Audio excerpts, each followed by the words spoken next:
నమస్కారం ETV news కు స్వాగతం. ముందుగా ముఖ్యాంశాలు. కరోనా కట్టడి దిశలో కేంద్రం కీలక నిర్ణయం. మే నెల 1 నుంచి 18 ఏళ్లు నిండిన వారందరికీ వ్యాక్సిన్. కొనుగోలుపై రాష్ట్రాలకు స్వేచ్ఛ.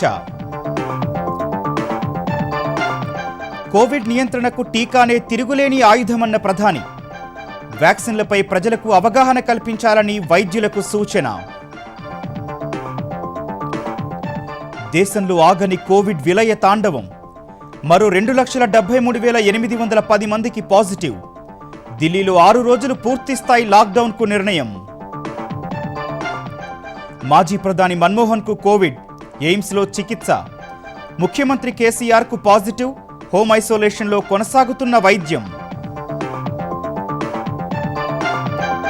ఏపీలో మరో 5,963 మందికి వైరస్. 1 నుంచి 9వ తరగతి వరకు విద్యార్థులకు రేపటి నుంచి సెలవులు. అందరినీ ప్రమోట్ చేస్తామన్న సర్కార్. తెలంగాణలో కొత్తగా 4,009 మందికి కోవిడ్. రాత్రి కర్ఫ్యూ, వారాంతపు లాక్డౌన్పై 2 రోజుల్లో నిర్ణయం తీసుకోవాలన్న హైకోర్టు. ఏపీలో తల్లుల ఖాతాల్లో విద్యా దీవెన నిధులు జమ. మొత్తం 671 కోట్ల రూపాయలు బదిలీ చేసిన సర్కార్. చదువు ప్రభుత్వ బాధ్యతన్న జగన్. అంతరిక్ష పరిశోధనల్లో నాసా మరో ఘనత. అంగారక గ్రహంపై ఎగిరిన ఇంజెన్యూటీ హెలికాప్టర్. భూమిపై కంటే 5 రెట్ల వేగంతో తిరిగిన రెక్కలు.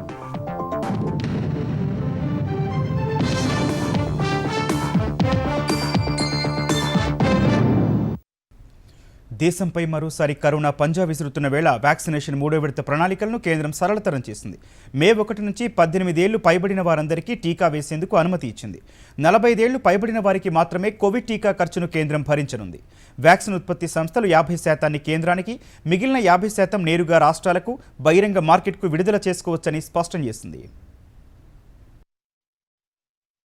కోవిడ్ వ్యాక్సినేషన్ ప్రక్రియలో భాగంగా తొలి 2 విడతల్లో ఆరోగ్య కార్యకర్తలు, ఫ్రంట్ లైన్ వర్కర్లు, 45 ఏళ్లు వయసు దాటిన వారికి టీకా వేసేందుకు అనుమతిచ్చిన కేంద్రం మే 1 నుంచి 18 ఏళ్లు పైబడిన వారికి కూడా వ్యాక్సినేషన్ చేసేందుకు పచ్చజెండా ఊపింది. కోవిడ్ 2వ విడత విజృంభణలో యువతే ఎక్కువగా వైరస్ బారిన పడుతున్నందున టీకా ప్రక్రియకు వయసు నిబంధన సడలించాలని పలు రాష్ట్రాల ముఖ్యమంత్రులు, ఆరోగ్య నిపుణులు సూచించారు. ఈ నేపథ్యంలో 18 ఏళ్లు దాటిన వారికి మే 1 నుంచి టీకా ఇచ్చేందుకు కేంద్రం అనుమతి ఇచ్చింది. అయితే ఆరోగ్య కార్యకర్తలు, ఫ్రంట్ లైన్ వర్కర్లు, 45 ఏళ్లు దాటిన వారికి మాత్రమే టీకా ఖర్చును భరించనున్నట్లు కేంద్ర ప్రభుత్వం స్పష్టం చేసింది. 3వ విడతలో టీకా ఉత్పత్తిదారులు తాము ఉత్పత్తి చేసే టీకా డోసుల్లో 50% కేంద్రానికి, మిగిలిన 50% డోసులను నేరుగా రాష్ట్రాలకు, బహిరంగ మార్కెట్లో విక్రయించుకునేందుకు అనుమతించింది. 50% కేంద్రానికి, మిగిలిన 50% సమానంగా దేశమంతా సరఫరా చేయనున్నట్లు వెల్లడించింది. వినియోగానికి సిద్ధంగా ఉన్న దిగుమతి చేసుకునే వ్యాక్సిన్లు ప్రభుత్వేతర మార్గాల్లో విక్రయించుకోవచ్చని తెలిపింది. యాక్టివ్ కేసుల ఆధారంగా రాష్ట్రాలు, కేంద్రపాలిత ప్రాంతాలకు కేంద్రం కోటా నుంచి వ్యాక్సిన్లు సరఫరా చేస్తామని పేర్కొంది. రాష్ట్రాలకు కేంద్ర కోటా టీకాల సరఫరాలో వ్యాక్సిన్లు ఎంత వృధా అయ్యాయో కూడా పరిగణలోకి తీసుకోనున్నట్లు కేంద్ర ప్రభుత్వం వివరించింది. రాష్ట్రాలు తమ పౌరుల కోసం అదనపు టీకా డోసులు కావాలంటే నేరుగా ఉత్పత్తిదారుల నుంచి సేకరించవచ్చని పేర్కొంది. ఓపెన్ మార్కెట్లో నిర్ణయించిన ధరలకే టీకాలు లభిస్తాయని కేంద్రం వెల్లడించింది. కోవిడ్ టీకా తీసుకునేలా ప్రజలను ప్రోత్సహించాలని ప్రధాని నరేంద్ర మోదీ వైద్యులను కోరారు. కోవిడ్ ఉధృతి నేపథ్యంలో దేశవ్యాప్తంగా ఉన్న ప్రముఖ వైద్యులతో వర్చువల్గా సమావేశమైన మోదీ వ్యాక్సినేషన్పై వస్తున్న వదంతుల నుంచి ప్రజలను చైతన్యపరచాలని కోరారు. కరోనా మహమ్మారి కట్టడికి టీకా శక్తివంతమైన ఆయుధమన్న మోదీ ఎక్కువ మంది టీకా తీసుకునేలా ప్రోత్సహించాలని వైద్యులకు సూచించారు. ప్రస్తుతం టైర్ 2, టైర్ 3 నగరాల్లో కరోనా వేగంగా వ్యాపిస్తోందన్న ప్రధాని కోవిడ్ కట్టడి విధానాలను ఖచ్చితంగా అమలు చేసేలా అక్కడున్న వారి సహోద్యోగులకు ఆన్లైన్ ద్వారా సలహాలు ఇవ్వాలని సూచించారు. అత్యవసరం కాని ఇతర వ్యాధుల చికిత్సకు టెలిమెడిసిన్ విధానాన్ని ప్రోత్సహించాలని వైద్యులకు ప్రధాని సూచించారు. కరోనా టీకా ఉత్పత్తిని పెంచేందుకు serum institute of India, Bharat Biotech సంస్థలకు 4,500 కోట్ల రుణం మంజూరు చేసేందుకు కేంద్ర ఆర్థిక మంత్రిత్వ శాఖ ఆమోదం తెలిపింది. సీరంకు 3,000 కోట్లు, భారత్ బయోటెక్కు 1,500 కోట్లు మంజూరు చేసింది. ఈ మొత్తాలు త్వరలోనే విడుదలవుతాయని ఆర్థిక శాఖ వర్గాలు తెలిపాయి. టీకా ఉత్పత్తిని నెలకు 10 కోట్లకు పైగా డోసులు పెంచేందుకు 3,000 కోట్ల రూపాయల గ్రాంట్ ఇవ్వాలని సీరం సీఈఓ అదర్ పూనావాలా విజ్ఞప్తి చేసిన కొన్ని రోజులకే కేంద్రం రుణం ఇచ్చేందుకు నిర్ణయం తీసుకుంది. మాజీ ప్రధానమంత్రి మన్మోహన్ సింగ్ కరోనా బారిన పడ్డారు. స్వల్పంగా జ్వరం రావడంతో కరోనా నిర్ధారణ పరీక్షలు జరపగా పాజిటివ్గా తేలినట్లు ఎయిమ్స్ వర్గాలు వెల్లడించాయి. ప్రస్తుతం ఎయిమ్స్లోని ట్రామా సెంటర్లో మన్మోహన్ సింగ్ చికిత్స పొందుతున్నారు. ముఖ్యమంత్రి కేసీఆర్కు కరోనా పాజిటివ్ నిర్ధారణ అయింది. యాంటీజెన్ పరీక్షల్లో కేసీఆర్కు పాజిటివ్ వచ్చినట్టు తెలంగాణ ప్రభుత్వ ప్రధాన కార్యదర్శి సోమేష్ కుమార్ వెల్లడించారు. కేసీఆర్కు చేసిన ఆర్టీపీసీఆర్ పరీక్ష ఫలితం ఇంకా రావాల్సి ఉందని తెలిపారు. ప్రస్తుతం కేసీఆర్కు కరోనా లక్షణాలు స్వల్పంగా ఉన్నాయని సీఎస్ వెల్లడించారు. హోమ్ ఐసోలేషన్ ఉండాలని వైద్యులు సూచించినట్టు తెలిపారు. ఈ మేరకు కేసీఆర్ ఫామ్ హౌస్లోని స్వీయ నిర్బంధంలో ఉన్నట్టు సీఎస్ తెలిపారు. సీఎం ఆరోగ్య పరిస్థితిని వైద్యుల బృందం ఎప్పటికప్పుడు పర్యవేక్షిస్తోందని వివరించారు. దేశంలో కరోనా వైరస్ శరవేగంగా వ్యాప్తి చెందుతూనే ఉంది. రోజువారీ కేసులు రోజుకో రికార్డు బద్దలు కొడుతున్నాయి. తాజాగా 2,73,810 కేసులు, 1,619 మరణాలు నమోదైనట్లు కేంద్ర ఆరోగ్య శాఖ ప్రకటించింది. ఫలితంగా దేశంలో మొత్తం కేసులు 1,500,000 దాటిపోగా యాక్టివ్ కేసులు 19 లక్షలకు పైగా ఉన్నాయి. కోవిడ్ కట్టడికి రాష్ట్రాలు ఆంక్షలను కఠినతరం చేస్తున్నాయి. దేశ రాజధానిలో 6 రోజులు సంపూర్ణ లాక్డౌన్ అమలు చేయనున్నట్లు ఢిల్లీ సర్కారు ప్రకటించింది. దేశంలో కరోనా విలయతాండవం కొనసాగుతోంది. వరుసగా 5వ రోజు కేసుల సంఖ్య 2 లక్షలు దాటింది. ఆదివారం ఉదయం 8 గంటల నుంచి ఈ ఉదయం 8 గంటల వరకు 2,73,810 మందికి కోవిడ్ సోకినట్లు ఆరోగ్య శాఖ ప్రకటించింది. ఈ కేసులతో కలిపి దేశంలో నమోదైన మొత్తం కోవిడ్ కేసుల సంఖ్య 1,50,61,919కి చేరింది. మరో 1,619 మంది కోవిడ్ బారిన పడి చనిపోగా దేశంలో కోవిడ్ మరణాల సంఖ్య 1,78,769కి పెరిగింది. మరో 1,44,178 మంది వైరస్ నుంచి కోలుకోగా ఇప్పటి వరకు కోవిడ్ ను జయించిన వారి సంఖ్య 1,29,53,821కి చేరింది. ప్రస్తుతం దేశంలో యాక్టివ్ కేసులు 19,29,329కి చేరినట్లు కేంద్ర ఆరోగ్య శాఖ తెలిపింది. రోజువారీ కేసుల్లో 78.58% 10 రాష్ట్రాల్లోనే నమోదైనట్లు వివరించింది. దేశంలో 12,30,52,566 టీకా డోసులు వేసినట్లు పేర్కొంది. దేశంలో విలయం సృష్టిస్తున్న కరోనాను కట్టడి చేసేందుకు రాష్ట్రాలు కఠిన ఆంక్షలు అమలు చేస్తున్నాయి. ఢిల్లీలో ఈ రాత్రి 10 గంటల నుంచి వచ్చే సోమవారం ఉదయం 5 గంటల వరకు 6 రోజులు లాక్డౌన్ అమలు చేయనున్నట్లు ముఖ్యమంత్రి అరవింద్ కేజ్రీవాల్ స్పష్టం చేశారు. లెఫ్టినెంట్ గవర్నర్తో చర్చల అనంతరం కేజ్రీవాల్ ఈ ప్రకటన చేశారు. ఇది స్వల్పకాలిక లాక్డౌన్ మాత్రమేనని, వలస కూలీలు ఢిల్లీ వదిలి వెళ్లాల్సిన అవసరం లేదని విజ్ఞప్తి చేశారు. హస్తినలో లాక్డౌన్ ప్రకటనతో ఢిల్లీలో వైన్ షాపుల ముందు మద్యం ప్రియులు బారులు తీరారు. వలస కూలీలు స్వరాష్ట్రాలకు వెళ్లేందుకు ఆనంద్ విహార రైల్వే స్టేషన్కు పోటెత్తారు.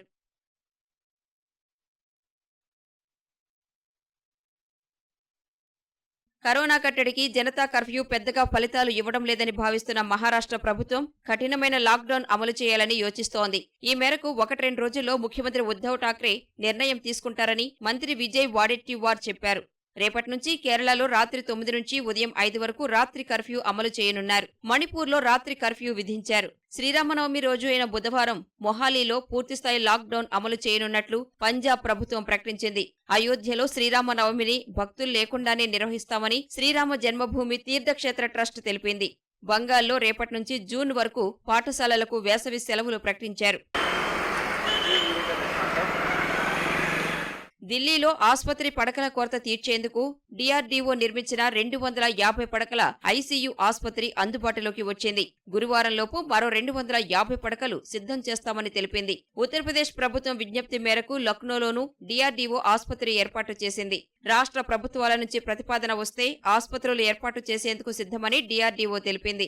రక్షణ మంత్రి రాజ్నాథ్ సింగ్ ఆదేశాల మేరకు లక్నోలోని ఆసుపత్రులకు 150 జంబో ఆక్సిజన్ సిలిండర్లను డీఆర్డీఓ సరఫరా చేసింది. మరో 1000 సిలిండర్లను రాబో రోజుల్లో పంపిణీ చేయనుంది. సాధారణ తీవ్రత ఉన్న కోవిడ్ రోగుల చికిత్సకు బ్లడ్ ఆక్సిజన్ మెరుగుపరిచే వ్యవస్థను డీఆర్డీఓ అభివృద్ధి చేసింది.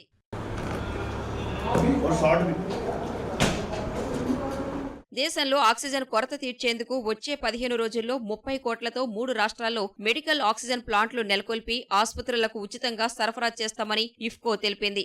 ఐఓసీ కూడా 150 మెట్రిక్ టన్నుల మెడికల్ ఆక్సిజన్ ఉత్పత్తి చేయనున్నట్లు ప్రకటించింది. రైల్వేల నుంచి వచ్చిన విజ్ఞప్తితో ఆక్సిజన్ సిలిండర్ల రవాణాకు క్రిటికల్ రోలింగ్ స్టాక్స్ ను భారత సైన్యం అందించింది. ఈ మేరకు ఢిల్లీ, యూపీ, మధ్యప్రదేశ్, ఛత్తీస్గఢ్, తెలంగాణ, ఆంధ్రప్రదేశ్లకు ఆక్సిజన్ పంపిణీ చేసేందుకు హర్యానాలోని పల్వల్ సైనిక బేస్ నుంచి ఆక్సిజన్ ట్యాంకర్లతో కూడిన రైలు విశాఖ చేరుకోనుంది. మరో రైలు ముంబై నుంచి వైజాగ్ బయలుదేరనుంది. వైజాగ్లో ఆక్సిజన్ నింపుకున్న తర్వాత దేశంలో వివిధ ప్రాంతాలకు సరఫరా చేయనున్నట్లు రైల్వే శాఖ తెలిపింది. దేశంలో కరోనా మహోగ్ర రూపం దాల్చిన వేళ కరోనా యోధులైన వైద్యులు, వైద్య సిబ్బంది కోసం కొత్త బీమా పథకాన్ని తీసుకొస్తున్నట్లు కేంద్రం వెల్లడించింది. ఆరోగ్య సిబ్బంది కోసం గతేడాది మార్చిలో ప్రధానమంత్రి గరీబ్ కళ్యాణ్ ప్యాకేజీ పీఎంజీకేపీను ఆరోగ్య మంత్రిత్వ శాఖ తీసుకొచ్చింది. ఈ పథకం కోసం నిర్దేశించిన గడువు ఈ నెల 24తో ముగుస్తుండగా మరో బీమా పథకాన్ని తెస్తున్నట్లు కేంద్రం చెప్పింది. పీఎంజీకేపీ పథకం ద్వారా కరోనా వార్డులో పనిచేసే వైద్య సిబ్బంది మరణిస్తే 50 లక్షల బీమా మొత్తాన్ని వారి కుటుంబాలకు అందిస్తారు. ఈ పథకం ద్వారా ఇప్పటి వరకు 287 దరఖాస్తులను పరిష్కరించినట్లు ఆరోగ్య శాఖ వెల్లడించింది. పీఎంజీకేపీ పథకాన్ని ఇప్పటికే 3 సార్లు పొడిగించామన్న కేంద్రం నూతన బీమా కవరేజీ కోసం న్యూ ఇండియా అష్యూరెన్స్ కంపెనీతో చర్చిస్తున్నట్లు చెప్పింది. బ్రిటన్ ప్రధాని బోరిస్ జాన్సన్ భారత పర్యటన మరోసారి వాయిదా పడింది. దేశంలో రికార్డు స్థాయిలో కరోనా కేసులు నమోదవుతున్నందున ఈ నెల 26న నిర్ణయించిన భారత పర్యటనను జాన్సన్ వాయిదా వేసుకున్నారు. ఈ మేరకు భారత్, బ్రిటన్ ప్రభుత్వాల తరపున బ్రిటన్ ప్రధాని కార్యాలయం ఓ ప్రకటన విడుదల చేసింది. ఈ ఏడాది చివరిలో ఇరు దేశాల ప్రధానులు సమావేశమై భారత్, బ్రిటన్ భవిష్యత్ భాగస్వామ్యంపై చర్చిస్తారని పేర్కొంది. దేశంలో కొత్త రకం కరోనా స్ట్రెయిన్ బయటపడినందున భారత పర్యటన వాయిదా వేసుకోవాలని ఒత్తిడి పెరగడంతో బ్రిటన్ ప్రధాని ఈ నిర్ణయం తీసుకున్నారు. వాస్తవానికి ఈ ఏడాది గణతంత్ర దినోత్సవాలకు ముఖ్య అతిథిగా జాన్సన్ రావాల్సి ఉండగా అప్పుడు కోవిడ్ కారణంగానే పర్యటన వాయిదా వేసుకున్నారు. ఆంధ్రప్రదేశ్లో ఆదివారం ఉదయం నుంచి ఈ ఉదయం వరకు 37,765 నమూనాల ఫలితాలు వెల్లడి కాగా 5,963 కొత్త కేసులు వెలుగు చూశాయి. ఈ కేసులతో ఏపీలో ఇప్పటివరకు నమోదైన కేసుల సంఖ్య 9,68,000కు చేరాయి. ఏపీలో మరో 27 మంది కోవిడ్కు బలి కాగా ఇప్పటి వరకు చనిపోయిన వారి సంఖ్య 7,437కు చేరింది. కోవిడ్ నుంచి మరో 2,569 మంది బయటపడగా ఏపీలో వైరస్ను జయించిన వారి సంఖ్య 9,12,510కి చేరింది. ప్రస్తుతం ఏపీలో 48,053 యాక్టివ్ కేసులు ఉన్నట్టు వైద్యారోగ్య శాఖ తెలిపింది. రోజు రోజుకు కోవిడ్ కేసులు పెరుగుతుండటంతో కోవిడ్ కమాండ్ కంట్రోల్ కేంద్రాన్ని ఏర్పాటు చేసిన జగన్ సర్కారు చైర్మన్గా టీటీడీ ఈవో జవహర్ రెడ్డిని నియమించింది. కరోనా కట్టడి చర్యల్లో భాగంగా రాజమహేంద్రవరంలో పార్కులు, కమ్యూనిటీ హాళ్లు, ఆనం కళా కేంద్రాన్ని మూసివేయగా రావులపాలెంలో ఉదయం 8 నుంచి సాయంత్రం 5 వరకే దుకాణాలు తెరుస్తామని వ్యాపారులు తెలిపారు. పశ్చిమ గోదావరిలో ఆదివారం పూర్తి బంద్, మిగిలిన రోజుల్లో సాయంత్రం 6 వరకే వ్యాపారాలు నిర్వహించాలని తీర్మానించారు. గుంటూరు జిల్లా మంగళగిరి, తాడేపల్లిలో సినిమా హాళ్లు, వ్యాయామశాలలు, రాజకీయ సమావేశాలు, ధర్నాలను నిషేధించారు. ప్రార్థనా మందిరాలు 15 రోజులు మూసయ్యనున్నారు. ఏపీ సచివాలయంలో 2 రోజుల వ్యవధిలో 4 ఉద్యోగులు కరోనాతో మృత్యువాత పడటంపై ఉద్యోగులు ఆందోళనలో ఉన్నారు. వర్క్ ఫ్రం హోం ఇచ్చి తమను ఆదుకోవాలంటూ సీఎస్ కార్యాలయంలో వినతి పత్రం ఇచ్చారు. ఇప్పటికే మరో 40 నుంచి 50 మంది వరకు ఉద్యోగులు హోం ఐసోలేషన్లో ఉన్నారని, ఎప్పుడు ఏం జరుగుతుందో చెప్పలేని భయానక స్థితిలో తామున్నామని ఉద్యోగులు ఆందోళన చెందుతున్నారు. 2 రోజుల క్రితం కరోనాకు బలైన ఆర్థిక శాఖ అసిస్టెంట్ సెక్రటరీ పద్మారావు భార్య శాంతికుమారి ఇవాళ మహమ్మారి కారణంగా ప్రాణాలు వదిలారు. ఈమె పంచాయతీరాజ్ శాఖ సెక్షన్ ఆఫీసర్గా పనిచేస్తున్నారు. హోం డిపార్ట్మెంట్లో రికార్డ్ అసిస్టెంట్గా పనిచేసే ఏఎస్ఎన్ మూర్తి కూడా ఇవాళే కరోనాతో తుది శ్వాస విడిచారు. 2 రోజుల క్రితం సాధారణ పరిపాలన శాఖకు చెందిన రవికాంత్ అనే ఉద్యోగిని కూడా కోవిడ్ బలి తీసుకోగా హైకోర్టు ఉద్యోగులు కూడా 2 కరోనాతో తుదిశ్వాస విడిచారు. సచివాలయ ఉద్యోగుల మృతి పట్ల ఏపీ పంచాయతీరాజ్ శాఖ మంత్రి పెద్దిరెడ్డి రామచంద్రారెడ్డి దిగ్భ్రాంతి వ్యక్తం చేశారు. అయితే మైనింగ్ కేసుల విచారణలో భాగంగా మంత్రి ఛాంబర్ వద్దకు 100 మంది హాజరు కావడం ఉద్యోగులను ఆందోళనకు గురిచేసింది. వర్క్ ఫ్రం హోం ఇచ్చి తమకు ప్రభుత్వం అండగా నిలవాలని సచివాలయ ఉద్యోగులు వేడుకుంటున్నారు. ఇప్పుడు శాంతికుమారి పొద్దున వరకు బాగానే ఉంది, టిఫిన్ కూడా చేసింది, ఓకే ఆల్ రైట్ బాగుంది అనుకున్నాం. మరి ఒక 15 నిమిషాలకి నో మోర్ అన్నారు. దాన్ని ఏం చేస్తామో, ఎలా వస్తుందో అన్నది చెప్పడానికి వీలు కాని పరిస్థితి అయిపోయింది. కానీ అందరూ దయవుంచి ఈ కోవిడ్ని ఎదుర్కోవాలనంటే జాగ్రత్తలు తీసుకోవాలి. దానికి తోడు గవర్నమెంట్ కూడా సపోర్ట్ ఇవ్వాలని చెప్పి సహృదయంతో వర్క్ ఫ్రమ్ హోమ్ ఇచ్చి ఈ ఎంప్లాయీస్కి ఇంకొక మనిషిని కోల్పోకుండా కాపాడతారని ఈ యొక్క మీడియా ముఖంగా నేను గవర్నమెంట్ని కోరుతున్నాను. ఆంధ్రప్రదేశ్లో 1వ తరగతి నుంచి 9వ తరగతి విద్యార్థులను పరీక్షలు లేకుండానే పై తరగతులకు ప్రమోట్ చేస్తున్నట్లు ఏపీ విద్యాశాఖ మంత్రి ఆదిమూలపు సురేష్ తెలిపారు. 10వ తరగతి పరీక్షలతో పాటు ఇంటర్మీడియట్ పరీక్షలు ప్రస్తుతానికి ప్రకటించిన షెడ్యూల్ ప్రకారమే యథాతథంగా కొనసాగుతాయని తెలిపారు. కరోనా కట్టడి చర్యల్లో భాగంగా మంగళవారం నుంచి ఏపీలో 1వ తరగతి నుంచి 9వ తరగతి వరకు పాఠశాలలు కూడా మూసివేస్తున్నట్టు తెలిపారు. పాఠశాలలే కరోనా విస్తృతికి కారణమన్న అభిప్రాయం వ్యక్తం కావడంతో ముఖ్యమంత్రి జగన్ ఈ మేరకు ఆదేశించినట్లు సురేష్ వెల్లడించారు. పాఠశాలలో ఇప్పటివరకు కరోనా నిబంధనలు ఖచ్చితంగా పాటించామని, ఇకపై 1 నుంచి 9వ తరగతి వరకు తరగతులు ఉండవు కాబట్టి 10వ తరగతి విద్యార్థులకు పూర్తి భౌతిక దూరం అమలు చేస్తూ పాఠశాలలు నిర్వహిస్తామన్నారు. గతేడాది 10 పరీక్షలు రద్దు వల్ల మిలిటరీ ఉద్యోగార్థులు నష్టపోయారన్న సురేష్ ఈ ఏడాది ఆ పరిస్థితి తలెత్తకూడదనే ఏపీ సర్కారు పరీక్షలు నిర్వహించేందుకు ఏర్పాట్లు చేస్తున్నట్టు తెలిపారు. ఇంటర్ ప్రాక్టికల్ పరీక్షలు ఈ నెల 24తో ముగుస్తాయని చెప్పారు. 1 నుంచి 9వ తరగతి క్లాసుల్ని సస్పెండ్ చేస్తూ క్లాస్ వర్క్ మొత్తం ముఖ్యమంత్రి గారు ఆదేశాలు ఇవ్వడం జరిగింది. సో 1 నుంచి 9వ తరగతి క్లాసులు రేపటి నుంచి సెలవులు ప్రకటించడం జరుగుతూ ఉంది. ఈ యొక్క 10th క్లాస్ మరి అట్లాగే ఇంటర్మీడియట్ షెడ్యూల్స్ ఏవైతే ఉన్నాయో ఎగ్జామినేషన్ షెడ్యూల్స్ ఇప్పటికీ యథాతథంగా నిర్వహించడానికి మరి నిర్ణయం తీసుకోవడం జరిగింది. జూన్లో ఉంది కాబట్టి ఎగ్జామినేషన్స్. కరోనా పట్ల ముఖ్యమంత్రి జగన్మోహన్ రెడ్డి ప్రదర్శిస్తోన్న అలసత్వం కారణంగానే ఆంధ్రప్రదేశ్లో మహమ్మారి విశ్వరూపం దాల్చిందని తెలుగుదేశం అధినేత చంద్రబాబు విమర్శించారు. కరోనా నియంత్రణలో విఫలమైన ముఖ్యమంత్రిగా దేశంలో జగన్ది ప్రథమ స్థానమని చంద్రబాబు దుయ్యబట్టారు. ప్రభుత్వ ఉద్యోగులు కరోనా బారిన పడకుండా వారు ఇంటి నుంచి పనిచేసే వెసులుబాటు కల్పించాలని చంద్రబాబు డిమాండ్ చేశారు. ప్రభుత్వ నిర్లక్ష్యం, ప్రణాళికా లోపం, అవగాహన రాహిత్యంతోనే ఉద్యోగులు ప్రాణాలు పోగొట్టుకునే పరిస్థితి ఏర్పడిందని ధ్వజమెత్తారు. తాడేపల్లి ప్యాలెస్ నుంచి జగన్ బయటకు రాకపోగా ఉద్యోగుల రక్షణకు ఎలాంటి శ్రద్ధ పెట్టకుండా తప్పనిసరిగా విధులకు హాజరు కావాలంటూ బెదిరించడం దుర్మార్గమని చంద్రబాబు అన్నారు. వారం రోజుల వ్యవధిలో పలువురు ఉద్యోగులు చనిపోవడం బాధాకరమన్నారు. సచివాలయ ఉద్యోగులు చనిపోవడం పరిస్థితి తీవ్రతకు అద్దం పడుతోందన్నారు. ఉద్యోగుల మృతికి చంద్రబాబు సంతాపం తెలిపారు. కరోనా బారిన పడిన ప్రభుత్వ, ఒప్పంద, పొరుగు సేవల ఉద్యోగులకు మెరుగైన వైద్యం ఉచితంగా అందించాలని సూచించారు. తెలంగాణలో కరోనా వ్యాప్తి కొనసాగుతోంది. ఆదివారం పరీక్షలు తగ్గడంతో రోజువారీ కేసుల వృద్ధి కాస్త తగ్గింది. శనివారం రాత్రి 8 గంటల నుంచి ఆదివారం రాత్రి 8 గంటల వరకు 83,089 పరీక్షల ఫలితాలు రాగా 4,009 కేసులు బయటపడ్డాయి. ఈ కేసులతో తెలంగాణలో ఇప్పటివరకు నమోదైన కేసుల సంఖ్య 3,54,433కు చేరింది. కోవిడ్ బారిన పడి మరో 14 మంది చనిపోగా ఇప్పటివరకు కరోనాతో మరణించిన వారి సంఖ్య 1,838కి చేరింది. కోవిడ్ నుంచి మరో 1,878 మంది కోలుకోగా ఇప్పటివరకు తెలంగాణలో వైరస్ను జయించిన వారి సంఖ్య 3,14,441కి చేరింది. ప్రస్తుతం తెలంగాణలో యాక్టివ్ కేసులు 39,154కు చేరినట్టు తెలంగాణ వైద్యారోగ్య శాఖ తెలిపింది.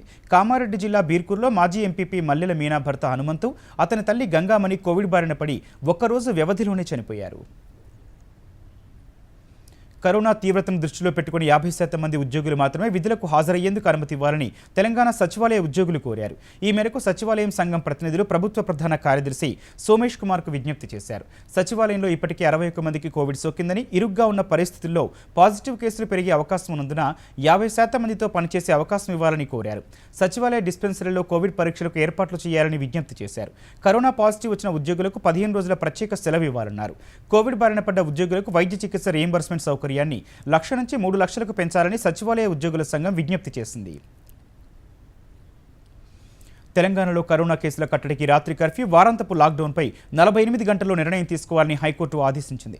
ప్రభుత్వం నిర్ణయం తీసుకోకుంటే తామే ఆదేశాలు ఇస్తామని స్పష్టం చేసింది. ప్రభుత్వం అన్ని విధాలుగా పర్యవేక్షిస్తున్నట్లు అడ్వకేట్ జనరల్ వివరించగా, పర్యవేక్షణ కాదు చర్యలుండాలని హైకోర్టు సూచించింది. రద్దీ నియంత్రణపైన, ఎన్నికల ర్యాలీలు, వివాహాలపై ఎందుకు నిర్ణయం తీసుకోలేదని కోర్టు ప్రశ్నించింది. ప్రజల్లో ప్రభుత్వం విశ్వాసం నింపలేకపోతోందని హైకోర్టు వ్యాఖ్యానించింది. కుటుంబమంతా కరోనా బారిన పడితే ఎలా సాయం చేస్తున్నారని ప్రశ్నించింది. ఆర్టీపీసీఆర్ ఫలితాలు 24 గంటల్లో వచ్చేలా చర్యలు తీసుకోవాలని సూచించింది. ఈ మేరకు ఈ నెల 22లోగా నివేదిక సమర్పించాలని ప్రభుత్వాన్ని ఆదేశించింది. 3 రోజుల సమయం సరిపోదని, మరింత గడువు కావాలని ఏజీ అభ్యర్థించారు. 3 రోజుల్లో చేయగలిగింది చేయమన్న న్యాయస్థానం మిగిలింది తాము చేస్తామని పేర్కొంది. కరోనా పరిస్థితులపై విచారణను ఈ నెల 23కి వాయిదా వేసింది. తెలంగాణలో గుర్తింపు పొందిన ప్రైవేటు విద్యాసంస్థలోని ఉపాధ్యాయులు, సిబ్బందికి రేపటి నుంచి 2,000 రూపాయల ఆర్థిక సాయం అందనుంది. నిన్నటి వరకు జిల్లా విద్యాశాఖ అధికారులు ధృవీకరించిన ప్రకారం 1,06,383 మంది ఉపాధ్యాయులు, 11,621 మంది సిబ్బంది వివరాలు అందాయి. మొత్తం 1,18,004 లబ్ధిదారుల వివరాలు విద్యాశాఖకు చేరాయి. తెలంగాణ ప్రభుత్వం గతంలోనే ఖరారు చేసిన ప్రకారం రేపటి నుంచి 4 రోజులు నగదు సాయాన్ని అందించాల్సి ఉంది. ఉపాధ్యాయులు, సిబ్బంది ఇచ్చిన వివరాల ప్రకారం వారి వారి బ్యాంకు ఖాతాల్లో 2,000 రూపాయల నగదును ఆర్థిక శాఖ జమ చేయనుంది. 21 నుంచి 25 వరకు కుటుంబానికి 25 కిలోల చొప్పున సన్న బియ్యాన్ని ఉచితంగా అందిస్తారు. పిల్లలకు మనం ఇచ్చే ఆస్తి చదువని, పిల్లలను చదివించడాన్ని తమ ప్రభుత్వం బాధ్యతగా తీసుకుంటోందని సీఎం జగన్ తెలిపారు. 2020-21 విద్యా సంవత్సరానికి జగనన్న విద్యా దీవెన నిధుల్ని వీడియో కాన్ఫరెన్స్ ద్వారా ముఖ్యమంత్రి జగన్ విడుదల చేశారు. 10,88,439 మంది విద్యార్థుల తల్లుల ఖాతాల్లో 671.45 కోట్ల నిధులు జమ చేశారు. వైకాపా ప్రభుత్వ చర్యల వల్ల విద్యా సంస్థలో అడ్మిషన్లు పెరిగాయని సీఎం వెల్లడించారు. ఇకపై ఫీజు రియంబర్స్మెంట్ను ప్రతి 3 నెలలకు ఒకసారి 4 దఫాల్లో చెల్లిస్తామన్నారు. విద్యా సంస్థల్లో తగిన సదుపాయాలు లేవని గుర్తిస్తే 1902కు ఫోన్ చేయాలని ఆయన సూచించారు. అర్హత ఉండి ఎవరికైనా ఫీజు రియంబర్స్మెంట్ రాకపోతే 1902కు ఫోన్ చేస్తే పరిశీలించి న్యాయం చేస్తామన్నారు. అమరావతి రాజధాని కోసం రైతులు చేస్తున్న ఉద్యమానికి అఖిల భారత సంయుక్త కిసాన్ మోర్చా, కిసాన్ సభ, వ్యవసాయ కార్మిక సంఘాల జాతీయ నాయకులు మద్దతు పలికారు. విజయవాడ వచ్చిన జాతీయ రైతు సంఘాల నాయకులను అమరావతి ఐకాస ప్రతినిధులు కలిసి రాజధాని ఉద్యమ వివరాలను తెలియజేశారు. కోవిడ్ పరిస్థితులు కుదుటపడ్డాక రాజధాని గ్రామాల్లో పర్యటిస్తామని రైతు సంఘాల నాయకులు చెప్పారు. అమరావతి ఉద్యమాన్ని కేంద్రం దృష్టికి తీసుకువెళ్తామని హామీ ఇచ్చారు. కరోనా కేసుల భారీ పెరుగుదల, రాష్ట్రాల్లో ఆంక్షల వల్ల ఆర్థిక వ్యవస్థ మందగిస్తుందనే అంచనాలతో దేశీయ స్టాక్ మార్కెట్లు భారీగా నష్టపోయాయి. గత సెషన్లో 28 పాయింట్లు వృద్ధి చెందిన సెన్సెక్స్ ఇవాళ 882 పాయింట్లు నష్టపోయింది. క్రితం ముగింపు కంటే 890 పాయింట్ల దిగువన 47,941 పాయింట్ల వద్ద ప్రారంభమైన బీఎస్సీ సూచి తీవ్ర అమ్మకాల ఒత్తిడిని ఎదుర్కొంది. ఒక దశలో 1469 పాయింట్ల నష్టంతో 47,363 పాయింట్ల కనిష్ట స్థాయిని తాకింది. తర్వాత పుంజుకున్న సూచి 48,021 పాయింట్ల గరిష్ట స్థాయిని చేరింది. చివరకు 47,949 పాయింట్ల వద్ద స్థిరపడింది. అటు జాతీయ స్టాక్ ఎక్స్చేంజ్ సూచీ నిఫ్టీ 258 పాయింట్లు నష్టపోయి 14,359 వద్ద ముగిసింది. అరేబియా సముద్రంలో భారత నౌకాదళం దాదాపు 3,000 కోట్ల రూపాయల విలువైన మాదక ద్రవ్యాలను ఓ చేపల బోటు నుంచి స్వాధీనం చేసుకుంది. అరేబియా సముద్రంలో సువర్ణ నౌక గస్తీ నిర్వహిస్తున్న సమయంలో ఓ బోటు అనుమానాస్పదంగా తారసపడిందని నౌకాదళ అధికార ప్రతినిధి తెలిపారు. బోటును అడ్డగించిన నౌకాదళం దాంట్లోకి వెళ్లి తనిఖీలు నిర్వహించగా అందులో 300 కిలోల వరకు మాదక ద్రవ్యాలు పట్టుబడ్డాయి. వీటి విలువ 3,000 కోట్ల రూపాయలు ఉంటుందని తెలిపిన నేవీ కొచ్చి తీరానికి ఆ బోటును తీసుకొచ్చినట్టు తెలిపింది. అందులో ఉన్న నిందితులను అదుపులోకి తీసుకుని విచారిస్తున్నారు. అమెరికా అంతరిక్ష పరిశోధన సంస్థ నాసా భూమి మీద కాకుండా మరో గ్రహంపై హెలికాప్టర్ను నడిపిన ఘనతను సొంతం చేసుకుంది. ఈ మేరకు తాము రూపొందించిన ఇంజెన్యూటీ హెలికాప్టర్ను అంగారక గ్రహంపై విజయవంతంగా నడిపింది. అరుణ గ్రహం ఉపరితలం నుంచి 3 మీటర్ల ఎత్తులో ఇంజెన్యూటీ ఎగిరినట్లు నాసా వెల్లడించింది. దాదాపు 30 సెకండ్ల పాటు ప్రయాణించిన తర్వాత విజయవంతంగా తిరిగి ల్యాండ్ అయినట్టు తెలిపింది. ఈ ప్రయోగం ద్వారా అంగారక గ్రహంపై విమానాలు, హెలికాప్టర్లు ఎగిరేందుకు ఎలాంటి వాతావరణం ఉంటుందనే అంశంపై నాసా స్పష్టమైన అవగాహనకు రానుంది. భూమిపై హెలికాప్టర్లోని బ్లేడ్లు సగటున నిమిషానికి 400 నుంచి 500 సార్లు తిరిగి అంగారకుడిపై 2,500 వరకు ఉందని వివరించారు. ఇంజెన్యూటీ ఎగిరే దృశ్యాలను పర్సెవరెన్స్ రోవర్ చిత్రీకరించి భూమికి పంపింది.